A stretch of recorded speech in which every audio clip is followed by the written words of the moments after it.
similar context. I took works that developed from the 80s onwards, and I will try to understand the cultural, historical, social context around that environment that made those works happen. Because I'm a big believer in Sam being here, the artist. I'm a big believer of my understanding about artists in general, art expression is that artists in itself are like the sponges. They do absorb their surroundings, their realities, and they express them somehow, even through abstraction, through emotions, through figurations, through explicit works, through something more conceptual. But all the works, any figuration, any expression that the artist happen is a reflection of its surroundings. And I did find that very intriguing. And this is actually the whole essence of my collection. I put Divide by Zero. Divide by Zero has been founded to pretty much nurse those thought processes. And this second exhibition is a product of that, of those expressions that I saw, as I mentioned earlier, past the 2010s. So yeah, I want to, because this is, I already did the talk a while ago. I did this talk when we started this talk, and a lot has happened since. For those who were in the panel earlier, I think Chris Contini made a very good point when he was discussing on the future of art. I mean, past COVID, was that everything has accelerated. COVID uh, had put a lot of pressure on all sides, and had made uh, time actually run faster. The perception of time is very different. Something that perhaps required, as Chris mentioned, it's something that required like about 10 years before to develop. Now is going to develop in about 2. So that is the perception of time has really changed, and I did see that, especially with this exhibition. My previous curatorial exercise has certainly changed my perceptions.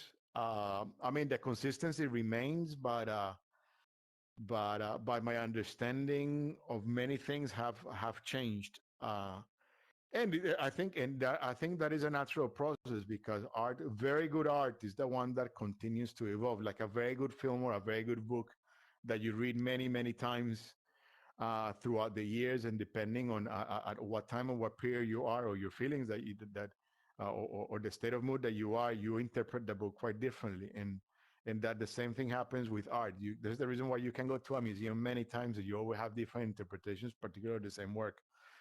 And I did notice that with this collection, with this particular exhibition, that it did change. I think my thoughts became a bit more mature. So I really want to make this walk a little bit more interactive. I really want you to let me know if you perceive it that way. If you don't perceive it that way, I think it's important for me as curator of my own collection to absorb people's perspectives, because I do curate not for myself, but I curate for people, because the goal of this collection is to tell this narrative. So I really want to have that dialogue with the audience, to make sure that that these narratives are quite well understood and or well perceived. So yeah, I don't know. And then obviously I want to we have a guest of honor here, which is Sam Haith, which is one of the artists in the collection, and has been instrumental in this thought process. Sam and I, we have spent Thank you. hours discussing. I mean, for over a year. I mean, since pretty much since when I COVID. was already thinking about this show. She has been instrumental in the overall thought process. So I'm going to, if you don't mind, Sam, at one point I'm going to start getting you involved, because I think it's Okay. important. And this is something that I was discussing, and I will discuss with you probably tomorrow in our regular call. We actually have a regular call to discuss our themes. I really, perhaps, I think it might be interesting to see, for the audience here, to see the interaction that a collector has with an artist in that thought process. So I thought it was kind of like an interesting experiment. Not that you're here, so I think for the benefit of everybody, that might be an interesting take. Um, Excuse me, yeah, Debbie. Jacobo. Yeah. My eyes are hurting me so badly that I think Okay. I'm going to have to beg out, and I didn't want to be rude. So I might come back. I just got to give my eyes a break. I don't know how much longer you're going to be Sure, speaking, and sure. I would love to hear you. Candice, à bientôt, j'espère. Suze, I'll call you later. Okay. Okay, I got to take my headset off. Bye, everyone. Okay. I think you can just, Bye. I don't know if it works, but I think you can just put it down and then hear the voice if Oh, that works. okay. Well, also, that's fine. Let me ask you one more question then. I'm expecting Sure. people to be walking in the door very soon, and they'll be very noisy, most likely. Do you know if I can mute? Up, here they are. Am I able to mute? Do you know? I don't know. Candice, do you know if there's a way to Uh, mute? the mute button is not working, so Okay, I will suggest I just to can't turn hear off you, the app. Candace. I'm The sorry. mute button, it's not working. Oh, okay. All right. Okay. I'm just going to hang up then and say thank you. I would love to hear you, Okay. Jacobo. Maybe I'll come back a different time. And Okay. Candice, again, a biento, Suze, goodbye. Okay. Jacobo, are Thank you you, Lily. Bye. recording it? Bye. Yes, Jacobo, recording. Actually, you can record it. Candice, I tried to press the button. It didn't work.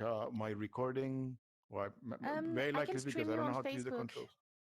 I can stream Yeah, you that on would be Facebook. fantastic. I think, Yeah. Let and me then do it. because It's gonna take Facebook a will second. record it, right?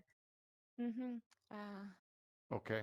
let Yeah, me I do think it will be there this. for the interest, and especially now since we have Sam and I think that interaction. I think I don't know. I'm still thinking that this is quite interesting for the audience to see that different perspective of the interaction that we have Ah, ok, artists and yeah, here we collectors go.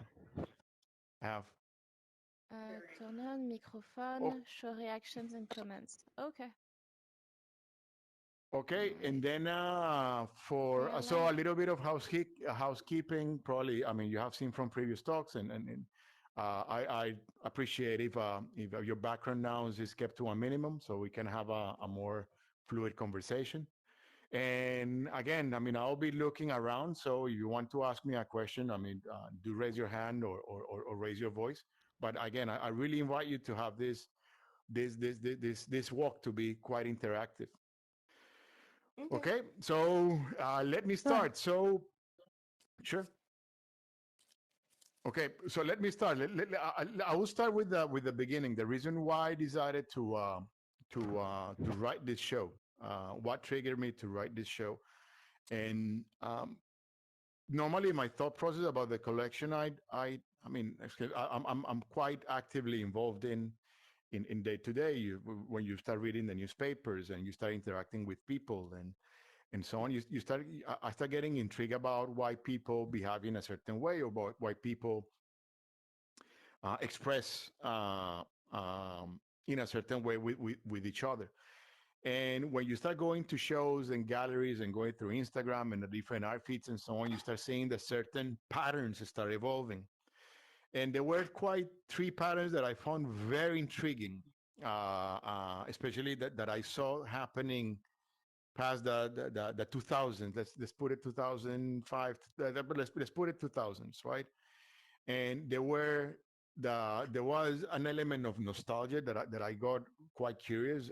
I saw it on TV, on movies, uh, and certainly in artworks, that the ones that I have. There was another element of urbanism, which I found it quite intriguing. And the other one, which is the other one that is a more abstract. I can call it, not necessarily so figurative, but it's a bit more abstract. Is the how millennials responded to Superflat, which started in Japan with Murakami, which, in my opinion, is the most influential artist for the millennial generation. Is the artist that is the one that is most widely recognized. And I will elaborate on the elements. My personal take. Again, this is on. I'm not a psychologist or an art historian, but I do try to interpret and read. I'm curious about it and try to understand why millennials absorb and or reacted or feel so comfortable. Well, feel felt so comfortable with super flat expressionism and age regression, because I did find that quite interconnected. So let me start. If I can walk with you guys to this side. So let me start with this first. this first series of works.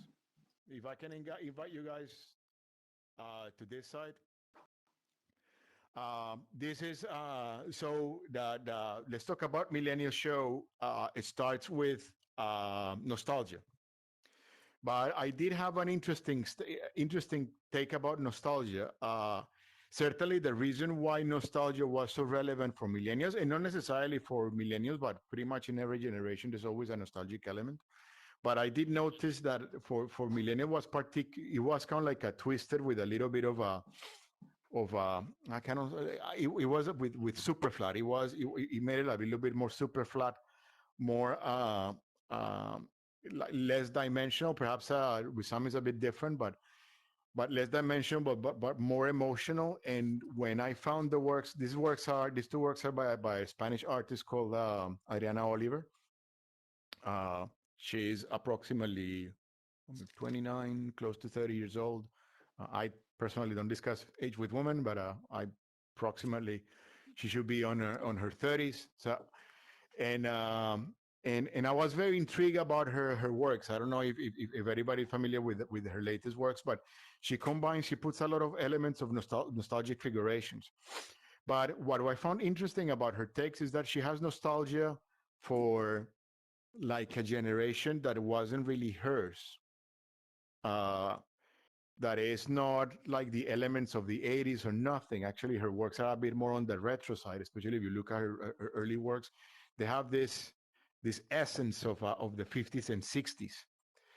And but that time was already the rise of Donald Trump, and the Donald Trump was waving the flag of "Make America Great Again," which was heavily skewed towards the silent generation, the generation that Mhm. lived throughout the 50s and 60s.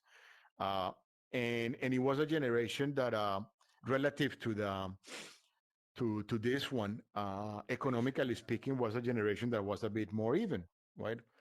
I talked to my parents, and perhaps you can talk. You have this perhaps discuss with your parents or your grandparents, but and the common, or at least my parents do tell me that back in the day, um, like the middle class was a bit more evenly distributed. There was always my parents, and I come from a very typical middle class family, but my parents do tell me that they always had money for everything. They had money for education, for holidays, for housing. They were able to afford a house. They were able to, so even they were both employees and with not necessarily ample salaries, but the salaries always led them to live comfortable lives, which is something that I mean, you guys perhaps you know this, but since the 80s, especially this millennial generation is the one it has suffered the most. That is not the case anymore. That millennials are taking these choices. I mean, the millennials is a generation that is being born to make very difficult choices right at the beginning, and choices that could be life constraining. Is either buying a house or paying for an education, which surprisingly, and don't ask me why, I don't understand, but that they cost more or less the same. Having a university degree or buying a house will cost you more or less the same. I don't ask me why those dynamics are happening, but these are decisions that are very difficult. Of having someone that comes into life, wants to start a job, goes into a career, and is being pushed to get into debt that person will know that is going to be there for many years, probably a decade or 2 decades, of paying for example, student loans and so on. So when I was discussing with Adriana on this one, this conversation was happening, and then she told me, or the discussion happened, that yeah, I have nostalgia for a generation that I never lived in, because my impression is that particular generation of the 50s and 60s always had it better. And I found that that is a very interesting take. And of course, that actually changed my overall perception of her works, and which has this nostalgic age regression, if you can call it that way, that she's going back. Her expression are trying to go back to a time where she perceived that everything was more stable. And I do see that that particular expression, that was the card that Donald Trump played amply. I mean, he's all make America great again was trying to go back to that particular point, which brings me to these two figuration by some height that we have here, which actually does reflect that that perception. And I'm a big fan of cynical realism and political pop. I The reason I decided to acquire these works was because of that cynicism, and Sam is here, and Sam, again, I invite you to one, perhaps correct me or reflect on my thoughts, but I do like the cynicism that you use in your figures. So using these elements of the of especially on that on this first work, which is called Misplaced Biscuit, on these elements of the 50s and 60s, and this kind of like a naiveness that the work has, and that particular generation taking certain decisions that were, let's say, catastrophic or life changing or very difficult for the generation that is to come, like you, because you are on the part of the millennial generation. So I did find that combination, especially coming from the Adriana side, that has that interpretation of nostalgia and some approaching the same theme, but more cynically. I found it quite interesting. And this is something that I do see quite happen recurrently with other artists that are approaching that, have this strong position to the past in a very critical way. I did find it quite interesting, especially now that we have changed I mean, the Trump presidency has passed. I think people, and this is actually one of my thoughts that had matured since, because when I did this exhibition, I think Donald Trump was still president, and something that has matured since is that perhaps the millennials, or the generation that is after the Gen Zs that are now becoming to adult.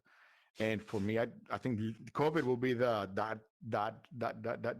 point in time for them to where life changes. They have woken up to realize, like, yeah, this thing of the 50s and 60s was not necessarily so rosy. You had race. I do see, for example, and we have discussed this extensively with Sam on our talks about activism and the rise of activism. This is something in the rise of overall purpose, especially the Gen Zs, the people that are perhaps 30 or below. They have a strong sense of purpose, and they are demanding that, for example, from companies, because they're realizing that promise that made America great again. That let's go back to the 50s and 60s. Let's go back to the strength of the middle class wasn't necessarily so fair, especially in terms of equality. Uh, so that thought evolved, and when I see these works, it makes me reflect on that. Uh, that that artists are understanding certain nostalgic expressions as it is, but as Sam's pointed out, and this is my interpretation of your work, Sam, is not necessarily so rosy all the time, and hence your approach to be a bit more cynical to it. I don't know, Sam, what are your thoughts about it? Well, yeah, essentially you nailed it. I feel like, we look back at the greatest generation or the silent generation with this sense of, the good old days, this nostalgia. And it really put into motion a sort of catastrophic climate change event and just an existential nightmare that we're facing now. And also, like, yes, they could have like the 2.5 kids with the car in the house, but also like, that generation went through hell before they got there. They all served in the war, and coming home, you had the baby boom. I mean, I guess it was definitely different according to what country you're speaking of. But in general, I feel like, maybe it's just human nature to look back at the past with nostalgia. And, there's these myths that we tell ourselves and these narratives that play out that ends up writing history. And, you know, the future is, not what it used to be. So I think that our immediate response is to look back with nostalgia and sort of whitewash the brutality that really was very much a part of the story. You know, we have selective memory. History has a Yes. selective memory. So, but I also, you know, utilize that sort of American dream, paraphernalia, idealism to sort of confront the complacency that even our generation has in the face of catastrophe, in the face of climate change, in the face of just our inability to really come to terms with the severity of the issues at hand and sort of sit back in the lazy chair, especially Americans.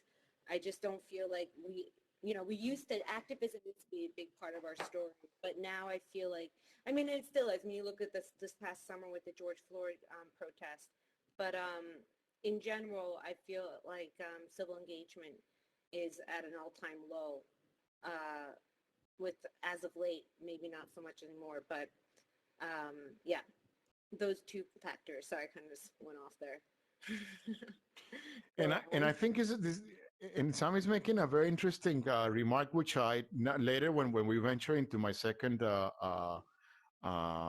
expression that I saw, which is urbanism, and I want to keep that thought because that awareness that Sam is alluring to, I see that is quite is quite global. Is an awareness that is global, especially in today's world where there's kind of like clearly there's a shift towards a post-Western world or post-Western slash post-white world. The rise of activism and the rise of that global awareness is making that shift. And I think this expression is having artists that are expressing that are openly to be cynical about the past, about the way that is being perceived. Because again, my personal take about this post is especially this figuration that like these 50s and 60s, for me this is no different than the Chinese propaganda with the beautiful kids surrounding Mao. It's a different way of expressing it, but for me was these posters were heavily on propaganda. I mean, it's very, everybody have seen that. I don't know if you guys are familiar with the Coronet films that were done in the 60s. I think it's 50s and 60s. They were like heavily propaganda about like how to be nice and decent in American society, which was, this is the reason why this generation is known as the silent generation, because it was a generation that was pretty much asked to follow orders, follow certain standards that don't necessarily um, raise up, which eventually ended with the activism, that the first wave of activism that we saw in the late 60s. But prior to that, especially after World War II, it was a very rigid, very disciplined generation in United States. And if you project that to the present right now, this is something that I do see, for example, happening in China. China, it's with a lot of. I live in Asia. I'm based in Hong Kong, and I can tell you, I can tell you firsthand my accounts because I do travel to China extensively. Okay, prior to COVID, but soon. So I think they're opening the border in a few weeks.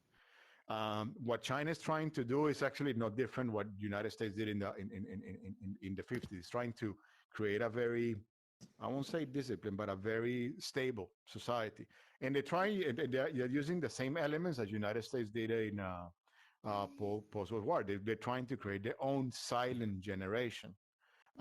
Then if you want to say it, if that's beneficial or not beneficial, I always invite people to look at the big picture, not necessarily to look at from your own perspective, but look at the big picture and see what is that wider achievement, and draw your own conclusions.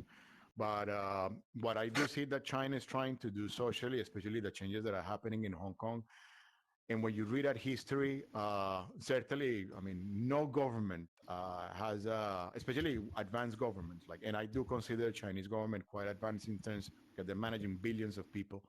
And I mean, and the politicians in China, for me, has clearly demonstrated that they don't have this. They don't manage the country as a third world country, perhaps in a more impoverished place that where the dictator wants all the money, and everybody wants to be poor. No, they have these very strong social agendas where you have in China, but what they do want is just this kind of like a stability through social discipline. And And then I leave everybody to reflect on that. And recently I did a podcast. I don't know if some of you have listened to it, which I discussed this. And one of the differences that I see, for example, between the East and the West right now, especially when in the criticism that everybody has towards China, and I'm not defending China here, I'm just trying to be very factual, is that the West constantly criticizes China from the West perspective today. But people don't realize that China is about 50 years behind culturally. Yeah, they have made a huge progress. They have opened up and so on, but they remain naturally behind because China came from a period that was brutal, and they recognize it and they said, which was the cultural revolution in the 70s. It was pretty much absolute lockdown. So I mean, you come a generation that it was pretty much mute intellectually, coming to a position that it is now. And then you have the progress of the West, especially that has uh, centuries through. So it is. I personally give credit to the Chinese government. That I mean, it's a little bit unfair that people are normally trying to gauge the advances of China through the West standards of today, because the level of social education is very different. If China was going to get there, yes, absolutely. I mean, I can tell you because I lived in Singapore, and you can live at Singapore or Korea in that example. Korea went into that exercise of a strong social intellect and social education to be a society, or Japan that they eventually reach levels that you find today. But both Korea and Japan, and including Singapore, their background, they build up, came from very strong autocratic governments, which no different than United States. In the United States in the 50s, yes, it was always democratic in votes, but these were really rigid governments. And you can see it in Donald Trump. Donald Trump's rhetoric was to build a strongman type of government. He wanted to go back to those roots. So again, without taking any position, I think my role as a collector is to pretty much interpret those figurations, understand them, and try to document them through an art collection, through figurations that I think are going to keep telling these narratives down the road. Uh, so I don't know. Anybody has a question or? Yes, I do. There was this one post that you did on Instagram that really, really stuck with me. Um, and I'd like to hear a little bit more, um, just a little bit more behind it. And the post was, it was just a white image in black text that said post-Western. And Yes. I thought that was such a it just got the gears turning so much when I read that, with seeing how much this world is changing. And I was just wondering if you could speak on that and elaborate on that a little bit more, especially in context of what you were just discussing too. Yeah, absolutely. And recently I did it on a podcast, and I will tell you, I'm currently working on a third show Hmm. called Post Internet, and Sam has been like, it's co-written by Sam. I will say we have been discussing this so much, and I do see that the world is really shifting, and for me that the benchmark is going to be COVID, because Yeah. the difference that the West had to the East, and in COVID actually served as an example, was that the East especially has this social intelligence, and the evidence is that is the way how Asia, and including Australia and New Zealand, because of the commercial ties and the proximity to the region, they have stronger ties to Asia than to the West. The way that they handle COVID. And I can tell you, I live here, and the way that social consciousness it is so strong here. People do know that you are an individual, but you're also part of a collective. And that simple understanding made a huge difference, because I don't see this in Europe, or especially in the United States, which for me, I still, and again, I don't want to offend. I'm just presenting a position. Everybody is entitled to its own interpretation. But I personally find it very difficult to watch those news where people were questioning their civil liberties because they were asked to wear a mask. And I said, like, in what, in how, if you really think practically, how you think a mask is constraining you in one way or another one. Because what the mask is doing is not like letting air in. It's actually stopping your droplets come out, and it has that wider benefit in society. In Asia, because Asia has been through so many um, big social catastrophes: Fukushima, Asia tsunami, SARS, etc.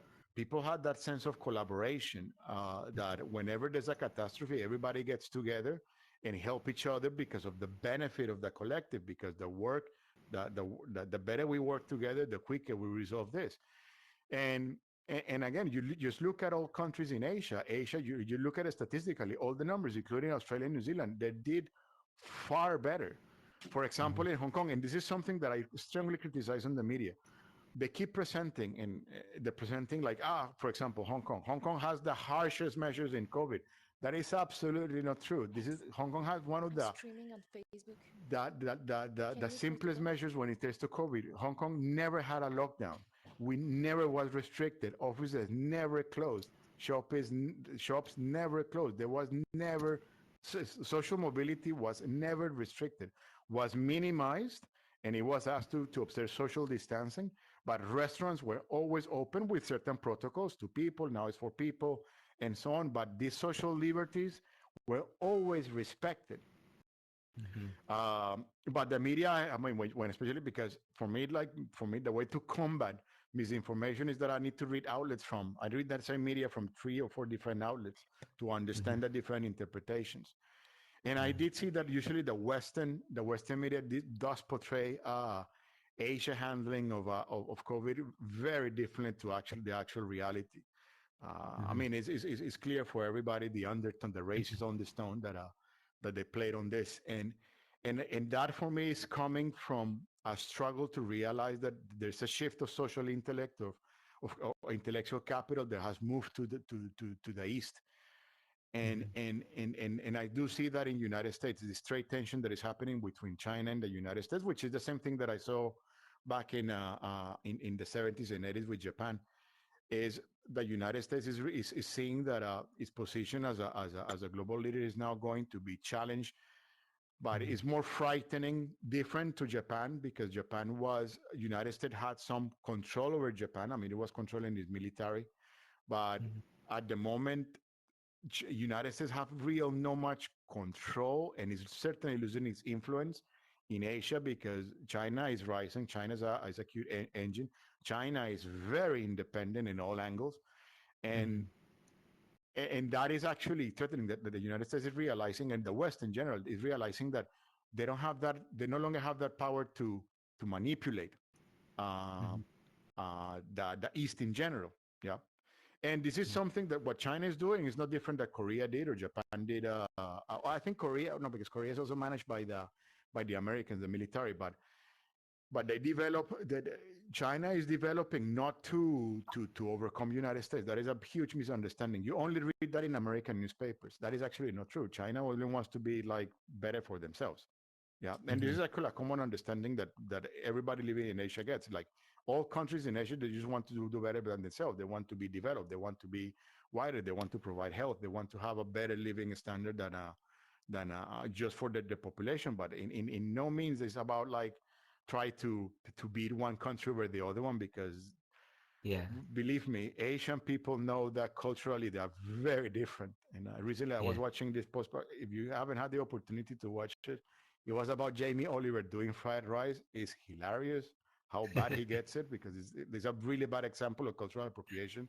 And Asians are fully aware of that. They are very, very proud of their culture, and that what makes them different in a very good way. That's one thing I love about being able to come together in this space, is because like you just get to speak with all these people from these different parts of the world, and like a lot of the lens that us in the West have is mediated through whatever media or information we hear about what is happening in the East. And then here we get to go on an exhibition tour with you. And you live in Hong Kong, and you have your first person perspective of what's going on there, and it's just so interesting to be able to have these very international dialogues side by side with somebody. I can totally see how the Western and the United States as like a global superpower, how things are changing around in this moment right now. You know, like post World War II, they were in a Yes. very dominant position, and now it's I feel that position is changing significantly. Just from my uh, perspective of things that are going on, and then I see that the post-Western post that you did, and it seems that the thoughts that I have and the thoughts that you have, although we're on two different sides of the world, seem to be echoing one another.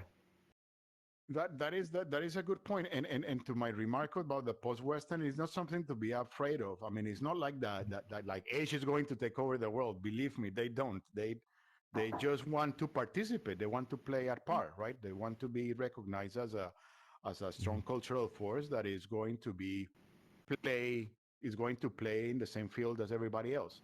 Yeah. So what is going to what I like about the post-Western world is because it's questioning those all the rigid stereotypes, and we see the rise of activism. For me, the rise of activism, I put them within the post-Western world. Black Lives Matter, feminism is part of the post-Western world. If I can, post-Western is like post-Western slash white. That supremacy that used to reign before, no, is being questioned. If that is healthy, absolutely. I think the world benefits from having Mhm. when we have multiple diverse ideas all being treated at par.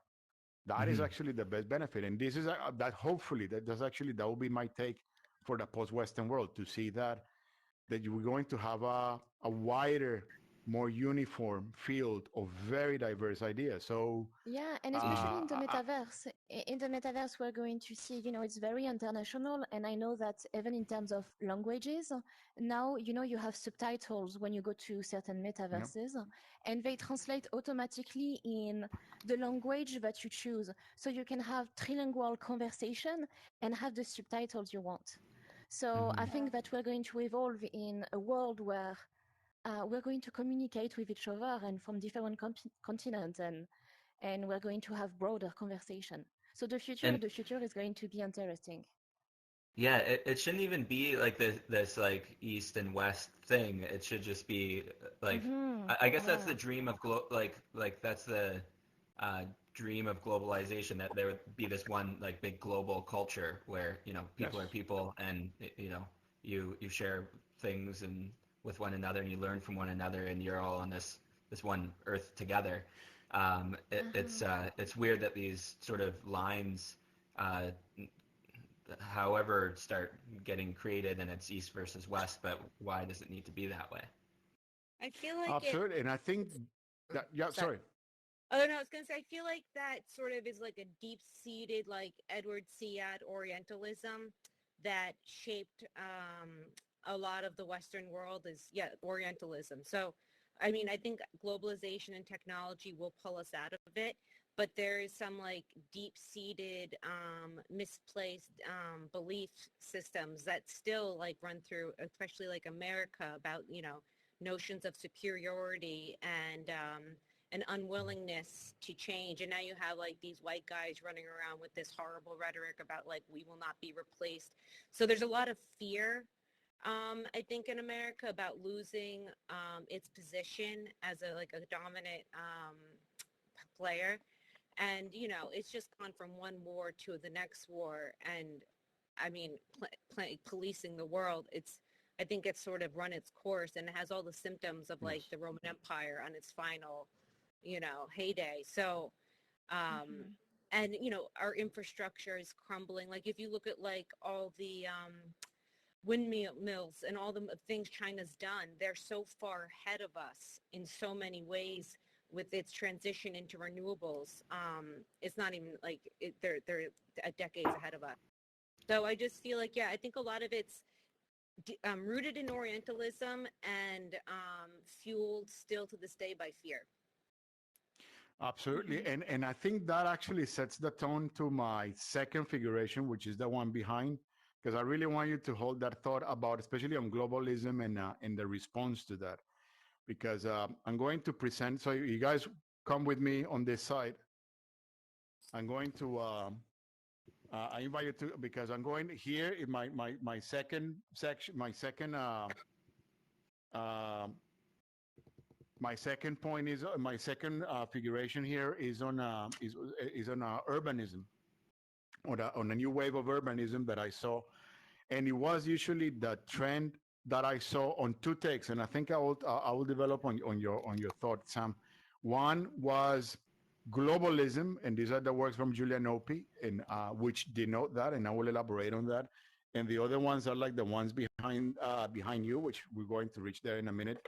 Is this city deconstruction, these abstract expressions on cities, which are being deconstructed in some sort of like a digital interpretation. This is by a Chinese artist called Lu Xingjian, and for me, those works are quite relevant, especially for the way that, especially China, in that sense, how China advanced so rapidly, and China how it embraced technology faster than any other country. It's no, for anybody that had visited China, Asia or China, you can realize from the days of Japan that Asia in general has always been tech driven and tech savvy. And China today, China looks like, you go to cities like Shanghai or Shenzhen, which is across the border, or even Beijing, they look like really like Blade Runner films. They look very cyber. Very Everything futuristic. is paid electronically. Everything, people don't use cash anymore. Everything Mhm. is buttons and screens, and I mean it has the pros and cons. There's a lot of surveillance and etc. But it's that embracement of technology that is that is surreal. I mean, even in Hong Kong, I mean, I'm Hong Kong, for example. I'm already COVID. I'm fully vaccinated now, and how easy is to do here everything to technology. You take your phone, boom, boom, boom, book your appointment, go there. 5 minutes, you take the shot. It's like it's so easy because societies here have embraced technology because they see the benefit of it. And I want to elaborate on that one because this is the second figuration that I saw that millennials were experimenting, and these ones are from a British artist associated with perhaps with the the YBA movement, which is called Julian Opie. He was born in the 60s, but his body of works is primarily on the probably from the 90s to the 2000s. But for me, Julian Opie is an artist that really captures the essence of that millennial generation in terms of urbanism, because the millennials were the first generation that were raised quite uniformly, interculturally, and primarily because they were raised past MTV. And I say that MTV because, for example, I'm a Gen X, I'm a Generation X, but my TV was very localized, right? Was primarily localized. It was back in the old days. TV was I was born in still in black and white TV, but all the TV shows were local and so on, local productions and everything. But for me, the turning point when TV went really global was MTV, right? And the rise of MTV. Probably maybe some of you might be too young and you don't even know what MTV is. MTV used to be a music channel. They used to stream videos, and it was totally new. And it was, I think, one of the first channels that actually ran for 24 hours, or aimed to run for 24 hours. But through music and through video music, they start reaching out to younger generation that they saw these expressive figurations in terms of music, art, design, clothing, etc. And they start reaching media from all over the world, and they start presenting those images to people from different different angles in the world. So people start absorbing this mass media from different corners in the world in a very uniform way. Mhm. And after time passed, I did see that Julian Opie was that first artist that was really capturing that essence, because Julian Opie has, and he actually he does a lot of like big city installations or public artworks. that everybody in the world relates to. He's very popular in Asia. In fact, we have Hong Kong has one big work in one of the towers, one of the skyscrapers. They put the whole building, so it's one of these animations going through. And Korea has one. He has done shows in Tokyo. Also, he's quite big in Europe. Probably he's from the UK. There was recently an exhibition in Portugal with his works. Australia did Melbourne. I think I had done 2 or 3 exhibitions, public exhibitions, and in museums as well. But when you see that, when you see these works, you cannot stop thinking about a Starbucks and and that uniformity that you find in urbanism today. You can go to Sydney or Shanghai or Amsterdam or Sao Paulo, and you have that uniformity in terms